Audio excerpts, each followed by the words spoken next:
In today's podcast, the new Linguabees members have gathered to share their truth regarding their research journey. But before we go any further, I would like to introduce the panelists to the audience.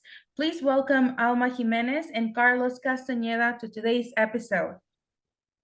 Hi. Hey everybody. In addition to our guest, yours truly will be hosting and participating in the discussion as well. Now, going back to today's episode, we will be discussing three main categories.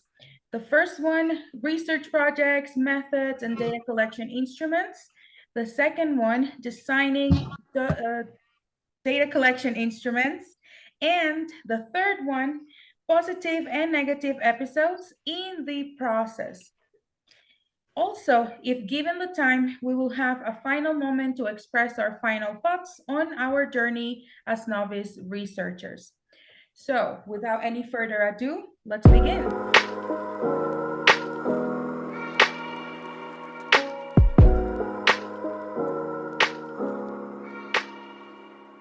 Hi everyone, I am Alma and I would like to talk to you about my research topic, just a brief summary of what I am intending to do.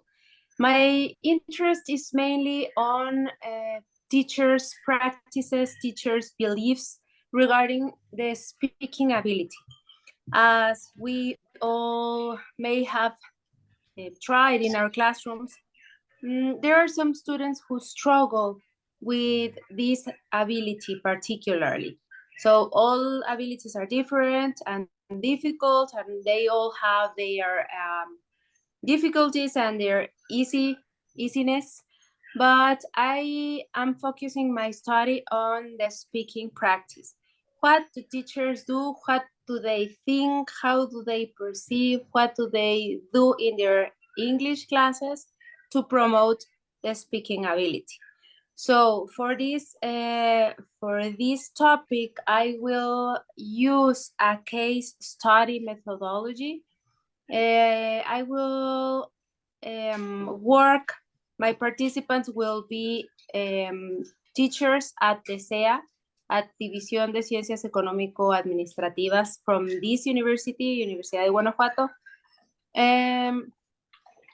to know what do they think, what are their beliefs regarding the speaking ability, how do they promote this activity in their classrooms, and what do they think and how do they do it. So this is my research topic about, and the data collection methods that I will use will be an interview and class observations only at the speaking practices. What about you, Carlos? Thank you, Alma.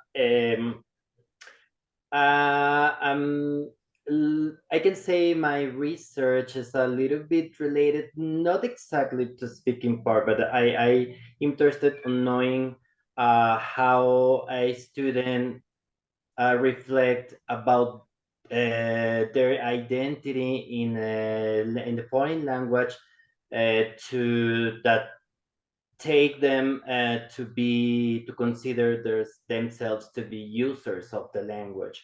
So that's my focus, language identity, and my the aim of this study is to get insights about students' reflections towards the identity they can develop or they have developed along their study path.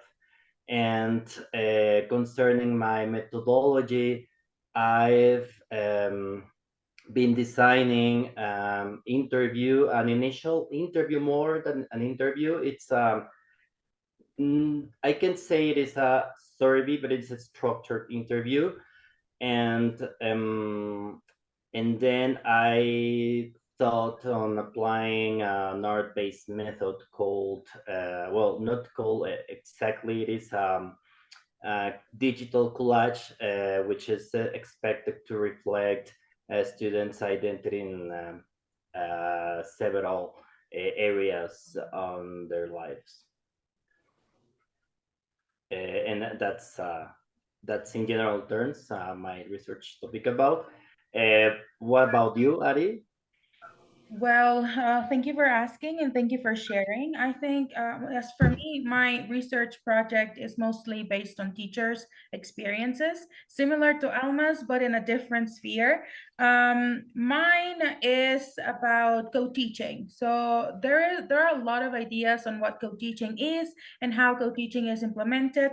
In my very specific context, is about a group of Mexican English teachers who were working as English teachers in Russia, in Moscow.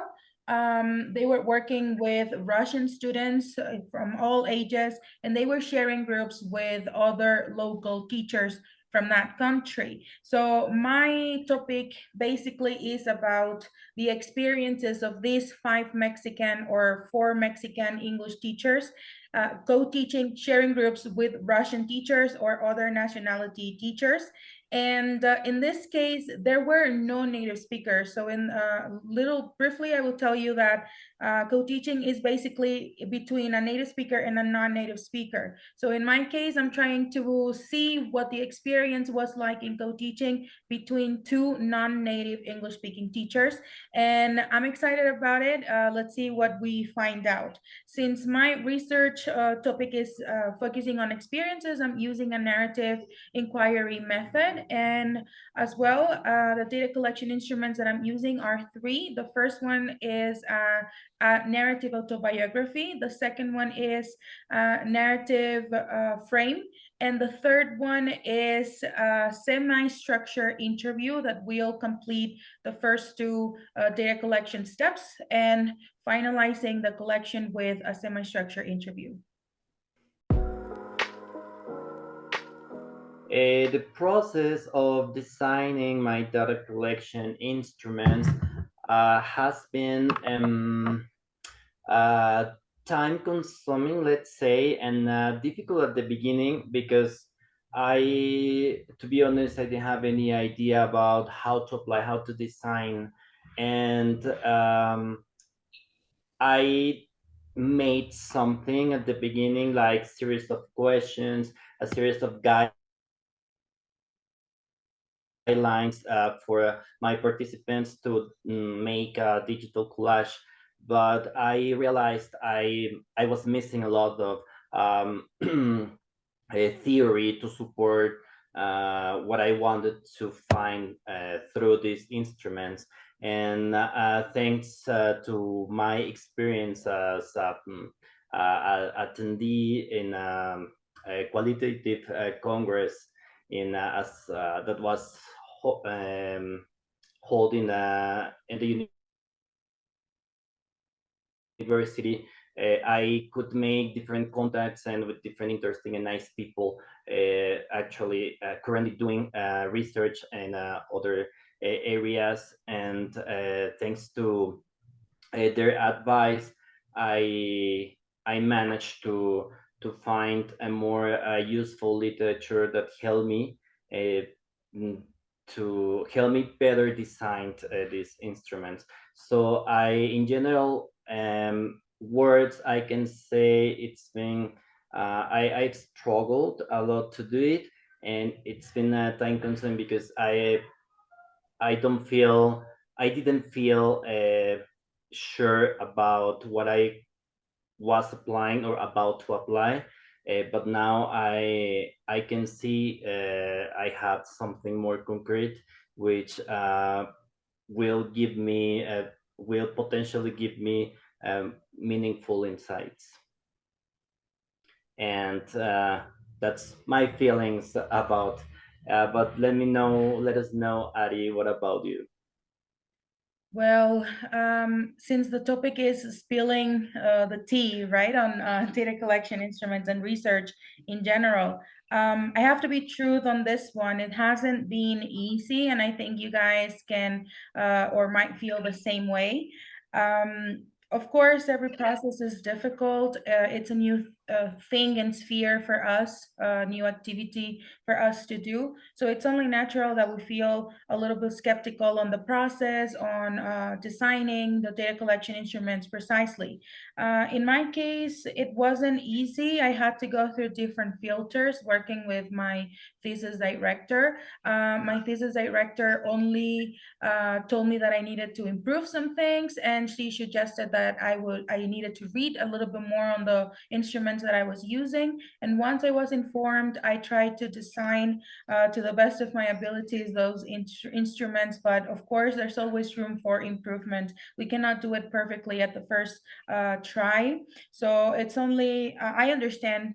That's what I want to say. I understand why I had to go through different filters in order to finalize my data collection instruments. From the 3 data collection instruments that I mentioned before, I have applied the first 2 to some of the candidates. And about the third one, it's a bit tricky because even though I do have a basic idea on what to do with semi-structured interviews, these interviews are not the regular interviews in research. Semi-structured interviews generally are, let's say, very specific questions to one of the participants. So it's personalized, kind of like a personalized interview. And it's called semi-structured because during the interview, when you're applying or doing the interview, you can, if you listen to something that caught your attention and you want to know more, you can add an extra question on that, even though it's not on the script. So this is why I decided to use semi-structured interviews, but I cannot design it if I don't have the first 2 instruments. So that's where I'm stuck at the moment, and it's kind of difficult because the research that I have read so far doesn't show a lot of examples. So it's I'm like kind of on a blank space over there. So trying to guess what's best for my research and what will work best for my candidates at the same time. So that's been my struggle so far. But what about you, Alma? Have you had some struggles? How are you doing with your data collection design? I feel just as you have said, and just as Carlos said before. For me, the choosing of the data collection at the beginning seems so easy. Like, oh, of course, I'm going to interview, and then I'm going to observe a class, and then I'm going to interview again and ask about what I observed. But as you were told, I was told by my directors, like, but what exactly are you going to observe? What are you going to look for in that observations? And then they told me, okay, do your interviews, write your questions. What do you want to know? And well, I skipped a lot of going back and forward because I said an interview, observation, and then again interviews, stimulated recall interview, because I wanted to do stimulated recall interview. Is I have we have heard about it in class a lot, and I like the instrument. I like the idea of observing teachers and then asking questions about your practices, because after all, the practices and the beliefs of the teachers is what I want to investigate. So I had this idea that I want to do that, but I haven't read at that moment how or why, or I couldn't say if I really need it. Mm-hmm. It was just because I wanted to do it. And I'm still struggling with that. I mean, I still want to do them, but I haven't justified myself if the study needs it, if it's required to obtain the information that I want to analyze, or it is just because I like them and the instrument, that data collection instrument, and I would like to do that. But okay, I'm in the process of the interviews and observation, one at a time.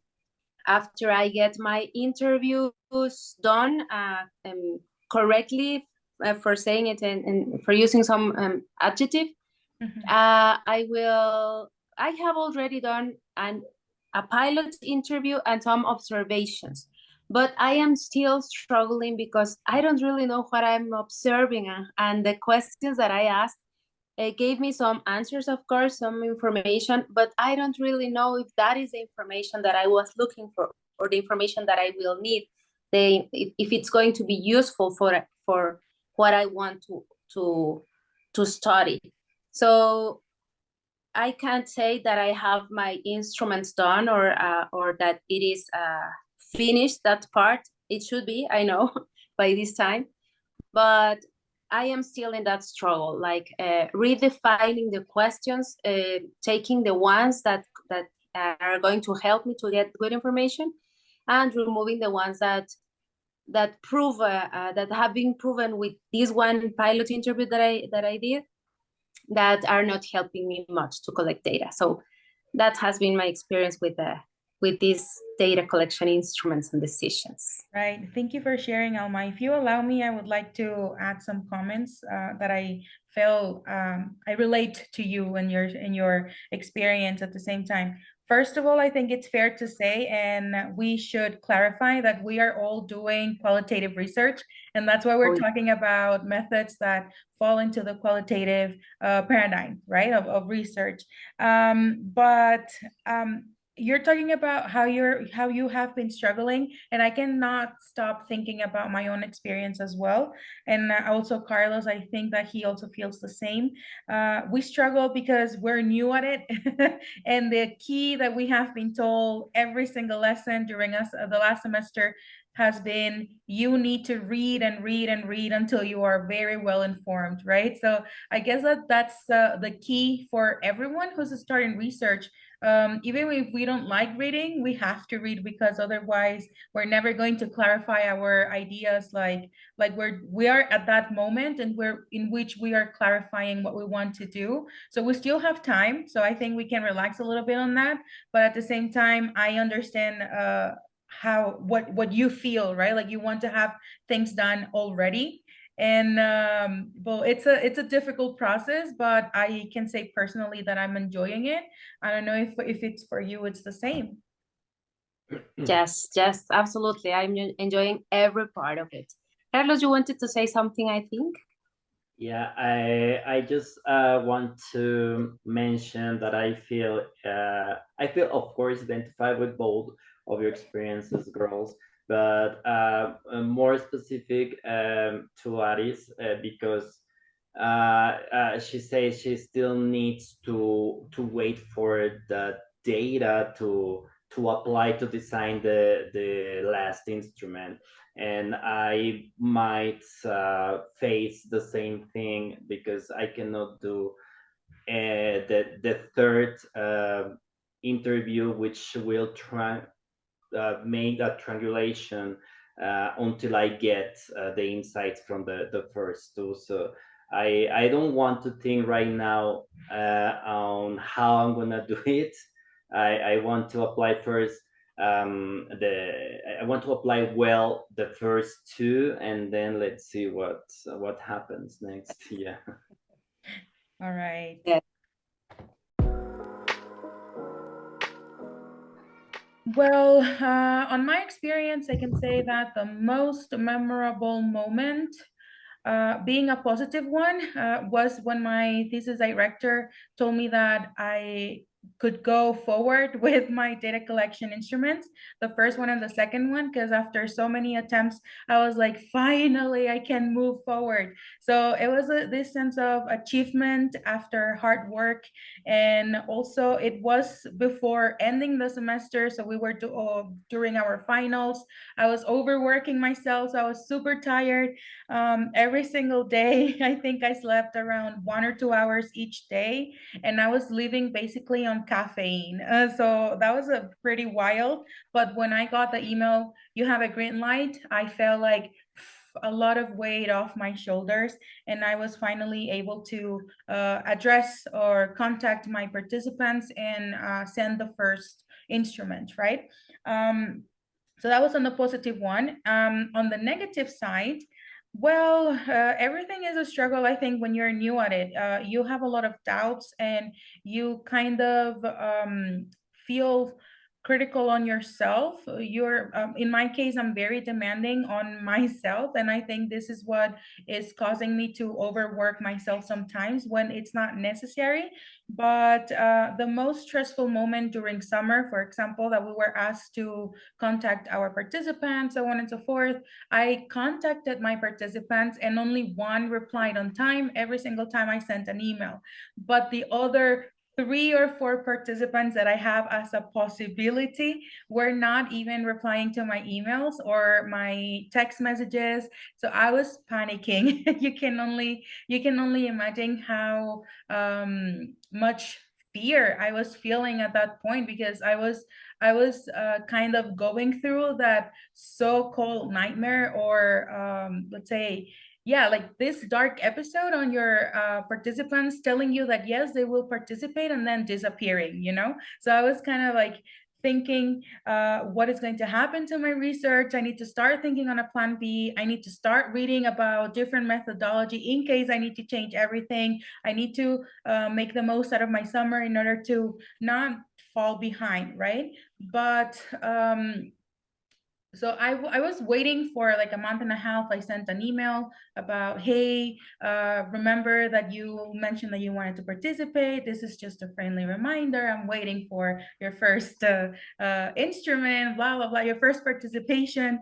And well, after like 2 weeks, more or less, I got one more participant on the first data collection instrument. And I was like, oh my gosh, this is going in baby steps. But you know what they say, slow but steady, right? So when I arrived here to Guanajuato on August the 9th, the day before me traveling all the way here from Sinaloa, I received an email, 2 emails with the first 2 data collection instruments from 2 participants that hadn't been in contact with me at all for the entire summer. So they were like, here you go, 2 at once. Here you go. Don't ask for more yet. Right? So because I still have the interview, so I'm like, thank you for your answer and participation, but we still have an interview to go. I will be contacting you later on, blah, blah, blah. So don't forget that we still have one more thing to do. Kind of like this. So trying not to pressure them at the same time, but that's the struggle, you know? You want them to do things that you need, but also you cannot pressure them. It's a total, you know, what is this? What's the word? There's nothing there for them.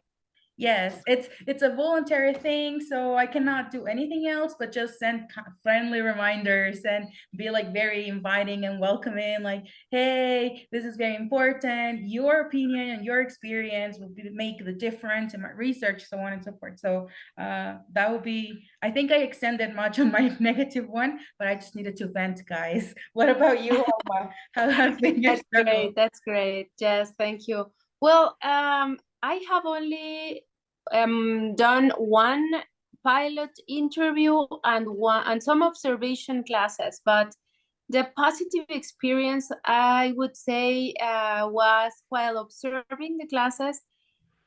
Some of the feedback that I have received is that the speaking ability is usually for the advanced levels, that I can't expect students to speak at their first levels, at the beginner's level. But it was a surprise to me in a first level class how much students can speak. I mean, it's a very simple speaking ability. Like the question the teacher did every morning was, what did you do yesterday? Or and it was so easy. Or she could ask, if it was on a weekend, what are you going to do this weekend? At the end of the semester, of course. But anyway, students could say, I went to the mall, I went with my parents. So it was a very pleasant surprise to me that what I thought that first levels, well, it was really level 1. They could speak. I mean, they can't have a conversation maybe, but they can speak if they want to. The thing is, if they want. Right. The teacher asked each of the students, what did you do? What did you do? And she might take the complete class for that question, but at the end, all the students get to speak. So that is exactly what I would like to to see, or maybe there's not always time, or I don't know, it's a lot of things to think about on the speaking practice. But that was, I think, my best experience, my positive experience, that I really, it really motivated me. So like, yes, I want to do this and I want to continue in this way. And the negative experience that I had is with the interview. I think some of the questions might not be, or might be leading the answers of my participants. So I asked, what does he think about students' expectations from the language or from the class? I don't remember the exact question, but he said like they don't care, they just want to get the grade. And I was like, ah. if they don't care, well, what is there to teach? I mean, if you want to teach them English, if you want them to speak as a teacher, but they don't care, they only want their grade.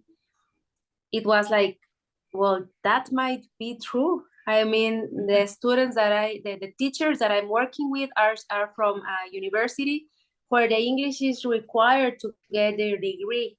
Wow. Also in the majors, I think but this is just an assumption, they need it. I mean, I think they need it, but it is very possible that some of them just don't care. So that was that is the negative experience I can think about right now, because for me it was, what if everyone says this to me?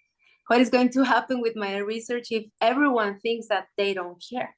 So where am I going with this and whatever? Well, my directors have told me like keep it calm, like don't go ahead, wait until you have all the information, like don't be overthinking what is going to happen. You don't know, you have to take it slowly. So I'm trying not to worry about that, but it was a shocking experience when he said like they don't care, and very how do you say, like calm, like he had already accepted that they don't care, and he anyway has to teach, so like it's a deal. But it still is my first and only negative experience at the moment. Let's see what happens next. How about you, Carlos? Well, about my experience, this happens at the very beginning, as you know, and as the people who are listening to us, if of course you don't know, guys, I changed along the semester maybe for 3-4 times my research topic, because I was not sure what I wanted to find, to read about, to apply. And my most memorable and meaningful moment happened in my second visit with a professor as part of one of the subjects of the master. And this professor is supposed to guide us to give us feedback about our research proposal. So I was very nice surprised that the first question she made me was, "Tell me something about you. Who are you?" And then I start talking about myself, and then I presented my research topic. But then I told her I didn't feel comfortable doing research in this topic, because to me it was like far reachable, far feasible. I wanted to focus on speaking, but from the cognitive aspects, statistics, which was pretty interesting. But in reality, I wanted to focus more on the social human phenomena. And she made me aware of that, and that's how I got to know that language identity was my broad area I wanted to focus on. And but then one of my negative moments, since I was super motivated with my topic, I started contacting participants I wanted to apply my study in a language center from in one of the campuses in Leon, and the language center from the University of Guanajuato. And I made some nice flyers, interactive digital flyers to invite my participants. And the truth was that I had very few people that contacted me, and I'm talking about maybe three students from an amount of probably uh, more than 100 people. So that was super disappointing, and but what that happens. And then I changed again the topic. It's same related to language identity, but more limited, and well, I'm going to apply the research in another place. I don't want to mention it now because I have an appointment with my thesis director, which is this professor who first advised me to or made me aware about my interest towards identity, language identity. So I want to explain super well my in design, instrument design, and theory support, and then well, I will be able to talk about this in a more free way. Right. Well, just to finish up with your comment, congratulations on finally choosing a topic, right? Because it's a struggle as well, knowing what to Yeah, research about. So yeah. congratulations on that. And I think that you will be successful this time. Thank you. And the same for you, girls. As a final part of our podcast, we would like to share some tips for all our fellow novice researchers who might be going through similar experiences, or to those who want to start the MA in Applied Linguistics. So you can learn from our experience and also keep in mind some of the things that we will share with you. Carlos, what about your tip? Concerning my very personal experience, I would like to give the people who are listening to us to give some advice regarding to be very aware that this is a program where you have to apply research. So what do you want to find? What is research? As a requirement, you are asked to do an essay, more or less, where you talk about, you write about what you would like to apply. So don't take it for granted, and do it very aware that this might be a potential topic that might what you want to do. You want to demonstrate something, then this is a quantitative methodology. You want to observe something social, something cultural, then it's qualitative methodology. And at the end, both are research, but it's the path you have to take is different, with very different. So that's what I would like to advise. And of course, take your time to read about a little bit about applied linguistics, about the trends in research in applied linguistics, and yeah, that's everything I would like to advise to do. So, what about you, Ari? Let us know. Well, my tip is more on the phrase organization is key, right? Because you have a lot of work to do during the semester. You have 4 subjects. It sounds like it's not a lot, but it is a lot. You have to do a lot of reading. So in this case, if you organize yourself throughout the semester, well, you will feel less pressure nearing the end of the semester, in which you have a lot of final assignments and, like the submissions of exams, so on and so forth. So if you organize yourself and do your own timetables, keep in mind how well you work under pressure. And if you are not very good at working under pressure with a lot of things to do at once, then I do recommend that you organize yourself and start working little by little every single day on something that has to do with your research, whether it is reading or designing something or just writing for one of your final projects. I think this will help you a lot during your process. And just to end, Alma, what about you?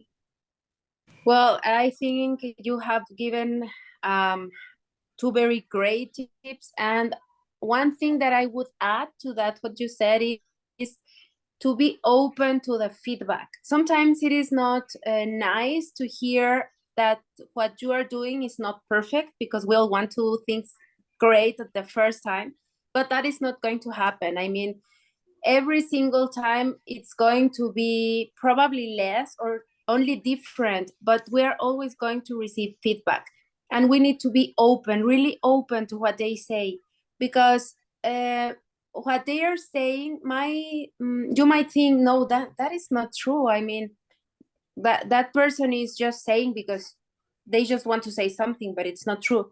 But you need to listen, to think about why did he or she told me that. And at the end you will see there is something that you can improve, and and where you can be better.